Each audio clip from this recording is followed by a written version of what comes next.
But what if, no matter which door you walk through, only love is waiting on the other side?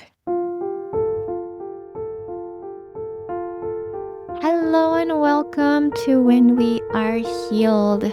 Today I wanted to talk about making decisions, releasing the stress and pressure around making decisions, especially the ones that feel difficult to make. So I was talking to a friend about this recently, and she was sharing with me that she was finding herself being in such fear of getting it wrong, making the wrong choice, that sometimes even the smallest choices, like should I go out for dinner with my friends tonight or should I stay home and rest, can feel so overwhelming and paralyzing even. And I've thought about this for a long time because I also experienced and still experience stress around making decisions. And what I've come to see is that making decisions, making a choice is inherently stressful to the small self. If we believe that we're separate, we're this like separate entity in a separate body living in this scary big world where there are these consequences to our choices and we don't know what the best choice is because we can only see so far ahead of us. Our knowledge, our awareness of what's possible is very limited. And so to be put in a position where we have to make a choice or a decision about something that could affect not only our lives, but other people's lives without knowing which one's the right choice, it's inherently stressful. So it's absolutely okay. It's absolutely understandable and natural that we experience anxiety and stress when we have to make a choice that feels like there's a lot at stake. We put a lot of pressure on ourselves to get it right. And the flip side of that coin is there's massive fear about getting it wrong, right? Because sometimes it can seem as though one wrong choice could ruin your entire life. At least that's how I have experienced it. And can we just take a breath and just rest in this truth that who we truly are is not affected by any choices that we make. Truth is true no matter what. You're an infinite being of love and light. You can play it as though you're separate and limited and that you have choices to make that's going to affect everything. But who you truly are is this infinite divine being that's just kind of playing this game of separation and be like, wow, what does it really feel like to be in a body and having to make choices about how I spend my day? Who do I go see today? Where do I go? What food do I eat? Do I stay in this relationship? Should I look for another job or start my own business? Right? There's so many choices to make. And so the first thing I wanted to say about making decisions is that we can never find clarity when we're in fear. So when we're in this place of, I don't know what's the right choice, I don't know what to do, the first thing to do is to put your hand on your heart and take a deep breath. And just inviting your body to soften, even just 2%. Like my mentor, Dr. Kim Duramo says, even just 2%, soften, soften, soften. breathe down into your pelvis, ground yourself, calm your nervous system down, and then teach your body that you are actually safe in this moment. Maybe you do have this decision that you have to make, but in this moment, you're just safe to just ground yourself and be here now.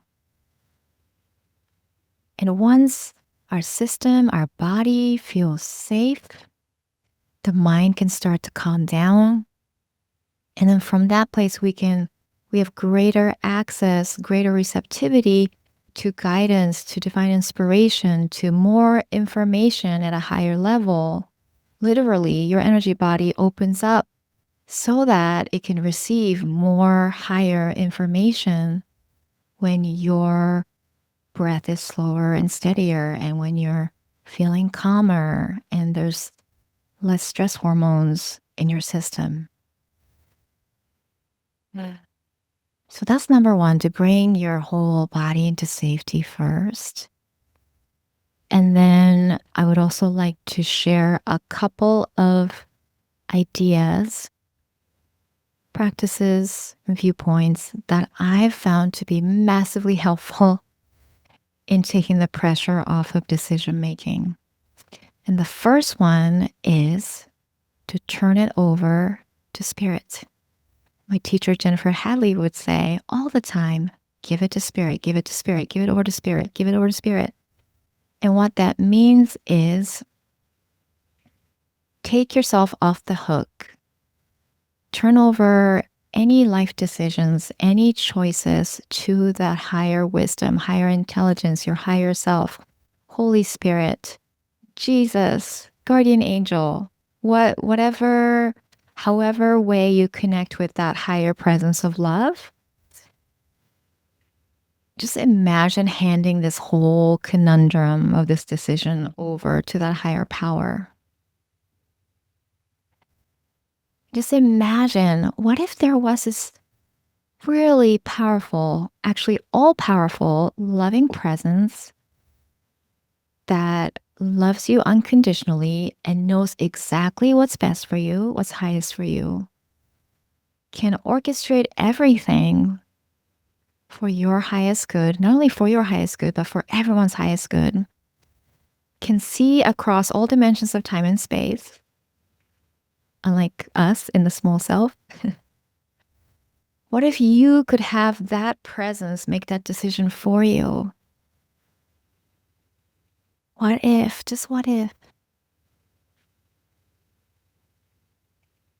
And just even using your imagination to do that, helps you, again, relax more, right? And when you relax, again, your energetic body opens, you can access more higher information, inspiration can come in, solutions can come in, clarity can come in.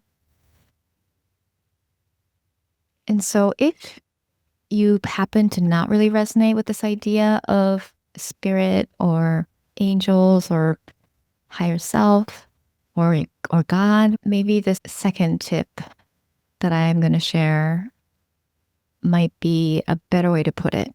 So the second one is, I first came across this idea from one of my favorite authors, Byron Katie.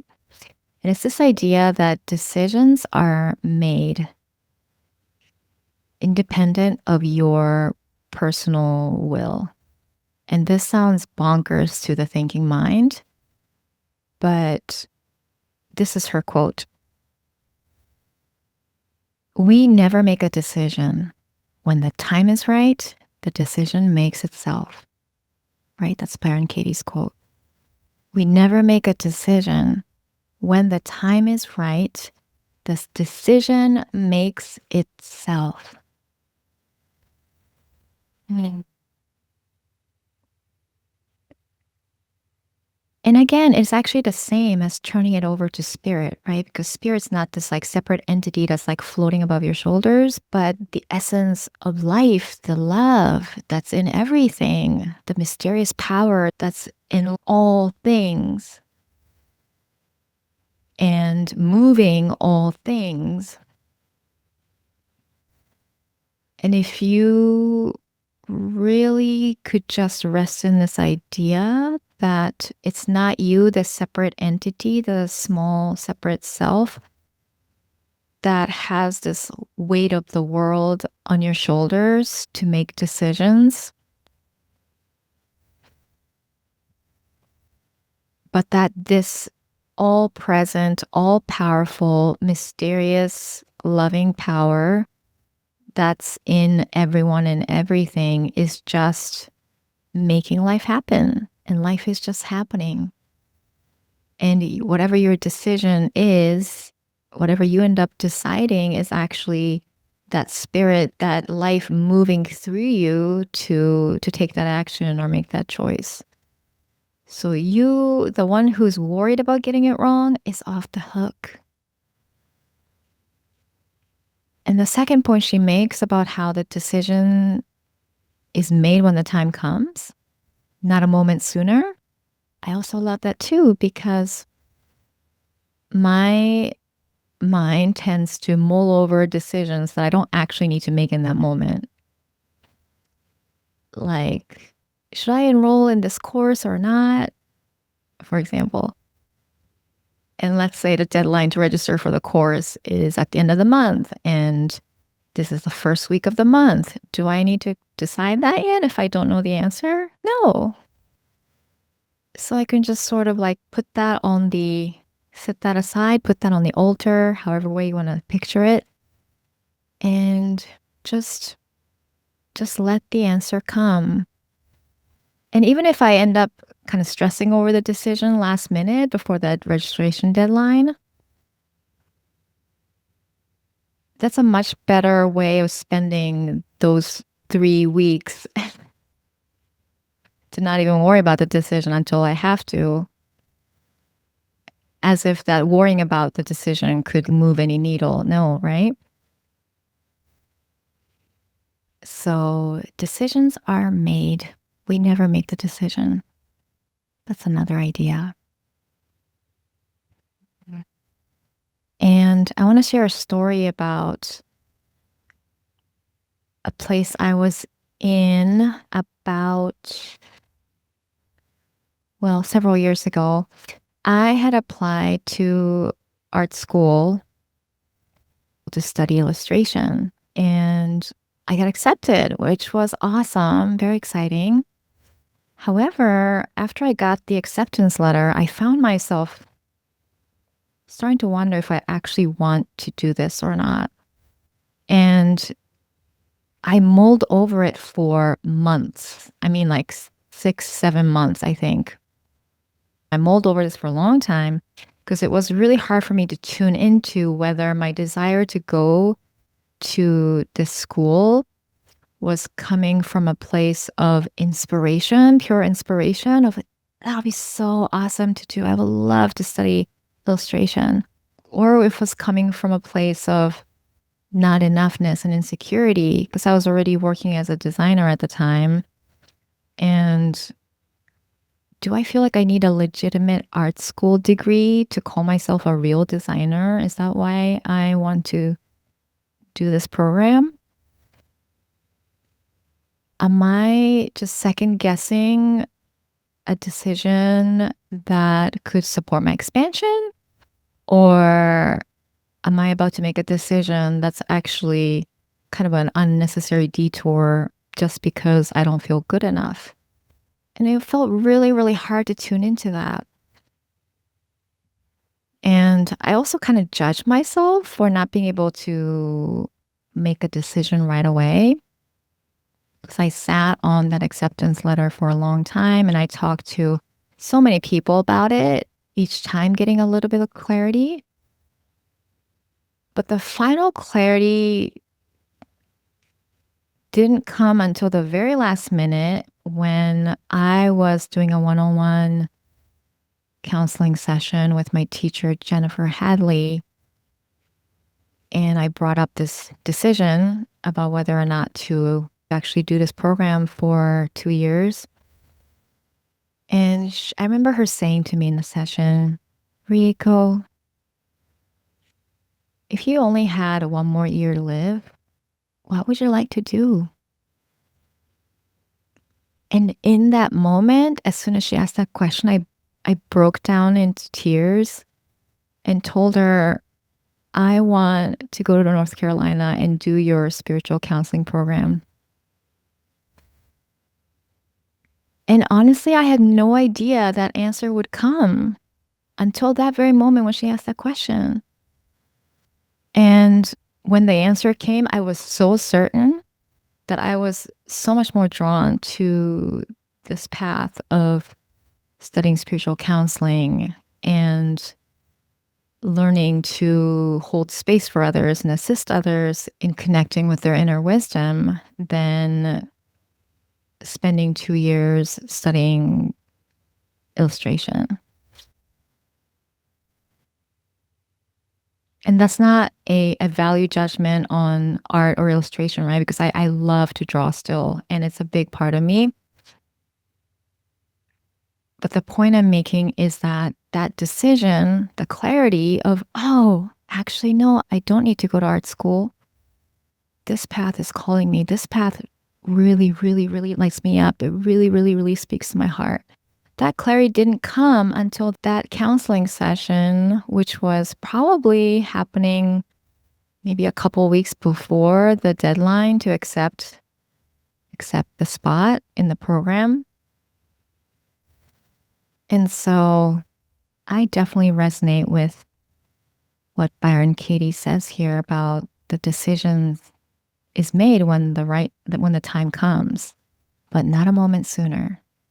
So can we just rest and trust that if you don't know the answer right now, maybe that means you're not supposed to make a decision yet. That's it.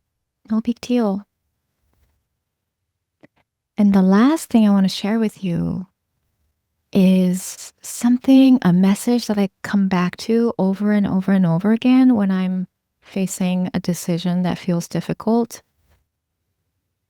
When something feels like there's so much at stake, like I can't afford to make the wrong decision, and I'm putting so much pressure on myself, I turn to this idea that a beautiful Course in Miracles teacher, Makiko Mitsuta, I think it was a Facebook post that she shared many years ago that still remains with me, which is this. Imagine you have these doors in front of you, which represent your potential pathways, the choices you're trying to make. And the small self is trying so hard to figure out, which door should I walk through? Which door is the best for me? Which door is the safest for me? Which door is the highest for me? And she is feeling so lost and overwhelmed. But what if, no matter which door you walk through, only love is waiting on the other side? No matter which door you walk through, only love is waiting on the other side.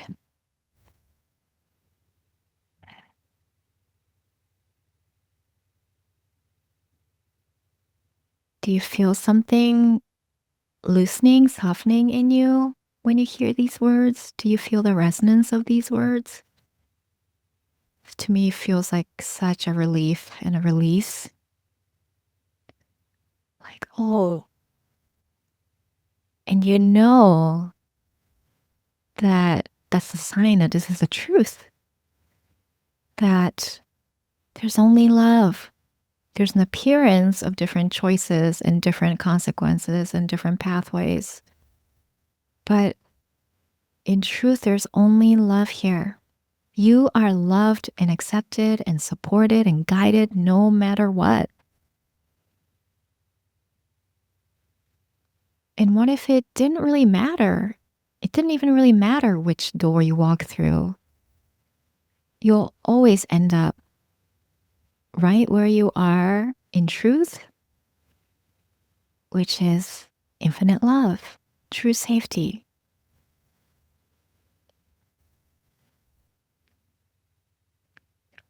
What if, no matter which door you walk through, only love is waiting on the other side? What if Every path is a beautiful path. Every path is the right path. What if all your choices are the right choices? Even if it seems quote unquote wrong at the time, you might look back later and realize, oh, actually, it was so perfect that I went that way back then because then this happened. It was amazing, right? And there's this whole idea of, the highest timeline, the highest blueprint. I want to align with the highest timeline. I want to live my highest timeline, which is a beautiful, beautiful idea that I turn to as well.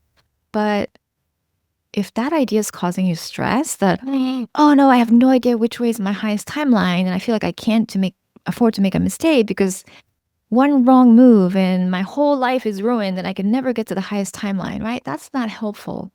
So what if, yeah, you're an infinite being. What if you could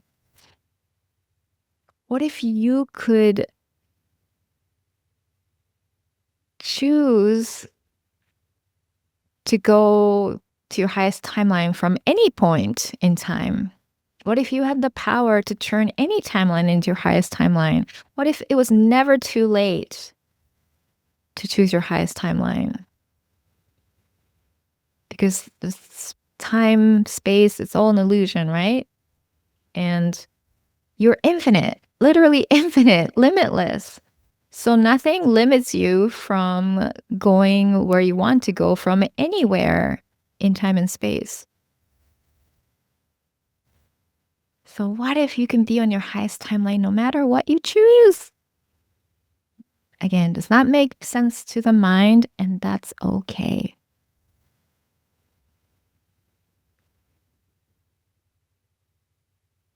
The point is, what if the stakes are so much lower than we're making it in these decisions?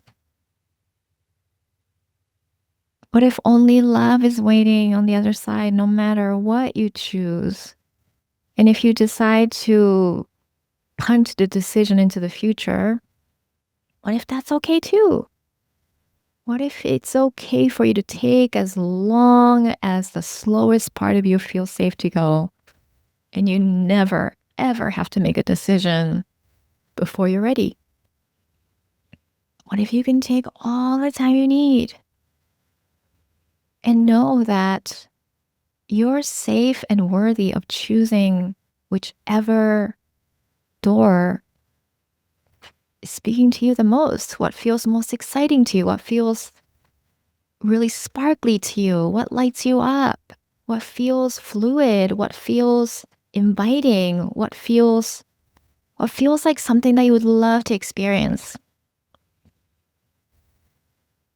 Yeah, so what if we could make decisions that way? And what if the stakes are always as low as choosing your favorite ice cream flavor? You know?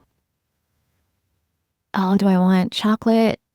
Do I want mint chocolate chip? Do I want strawberry? Do I want coffee? And even if you make the quote unquote wrong choice and you like have one bite and you're like, oh, actually, I wish I had the other one. No big deal. You could still go back and get another scoop of a different ice cream flavor. No big deal. What if all decisions were like that? What if we could approach decision making with that level of playfulness and lightness and just have fun? Oh, I didn't like this ice cream flavor, but actually, it's kind of interesting. It's growing on me. Again, we're infinite beings playing it out as if we're separate and limited, playing it out as if there's stakes and consequences. But what if you are loved no matter what? And the other important question is, are you willing to love yourself no matter what you choose? Are you willing to get behind yourself 100%, even if the choice you make doesn't lead to what you think you want? Can you show up as that unconditional love that's always here for you? I had a pretty big decision that I made recently where I decided to invest what feels like a lot of money. Probably the biggest investment I've ever made personally in my entire life that I was so certain in my heart that was so supportive to my expansion that I absolutely would choose this as the path, the door that I want to walk through, even if I didn't know what was going to come out of it.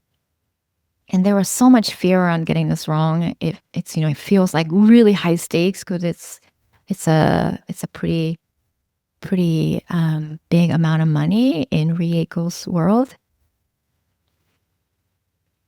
And there was so much fear, and I spent a couple of days breathing into that fear, letting myself feel it, letting myself be scared, and telling myself, you can take your time, you can take your time. And then in the end, what made the difference for me was that I realized I needed to get behind myself 100% and say to myself, Rieko, even if this investment turns out to be a quote unquote mistake, or if nothing comes of it that you desire, even if you don't get anything that you think you want out of this, even if quote unquote nothing happens, I will still love and accept you no matter what. I will celebrate that you made this courageous choice that I know took so much courage for you. I will totally, completely honor you for being willing to give yourself the chance to experience something that felt so exciting and sparkly and magical instead of just passing it and saying, no, I'm not worthy. I don't have the money. I am 100% behind you and I will love and honor you no matter what. And only then did I feel safe to make this choice. And I did. And I'm so happy I did.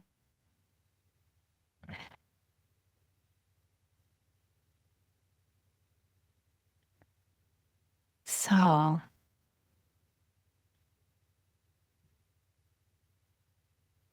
let me know how this lands for you. If you're watching this on YouTube, you can leave a comment there. If you're listening this as a podcast, I invite you to come check out our Substack at whenwearehealed.com, episode 31, and leave comments there. I would love to hear from you. And if you are currently facing a big decision and you would like assistance tuning in to your deepest truth, I am here for you. I have private sessions available, starting with a single session. And for more info, you can go to my website, rieko.co, rieko.co.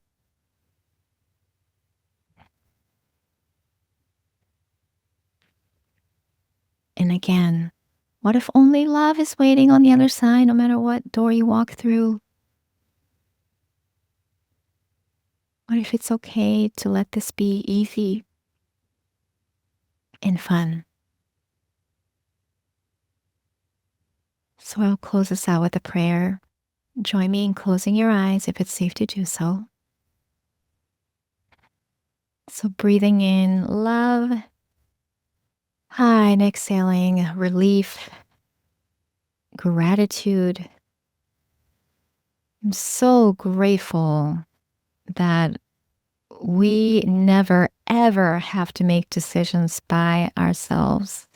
That the infinite love that we are, our higher self, the inner intelligence, divine wisdom, is always here with us and can make decisions for us, through us.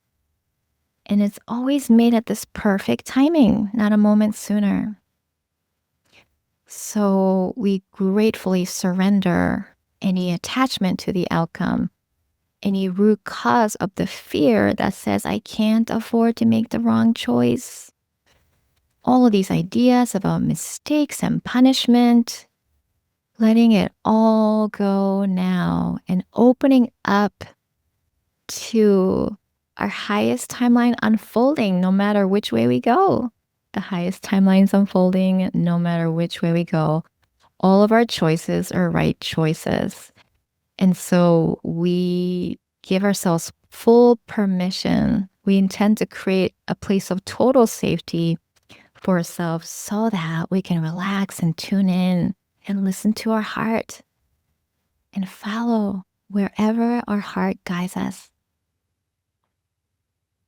And we know that when we move from our heart, when we move from the truth in our hearts, then anything that we choose, anything that we do, anything that we say will benefit and uplift everyone because we're one.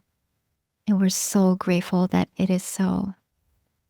We're so grateful that no matter which door you walk through, only love is waiting on the other side. So we say yes to that. We accept that. We claim that. We let it be. And so it is. If you enjoyed this episode, I invite you to come check out our Substack at whenwearehealed.com, where you can subscribe to keep in touch and get show notes emailed to you. Sending you lots of love, and I'll see you in the next episode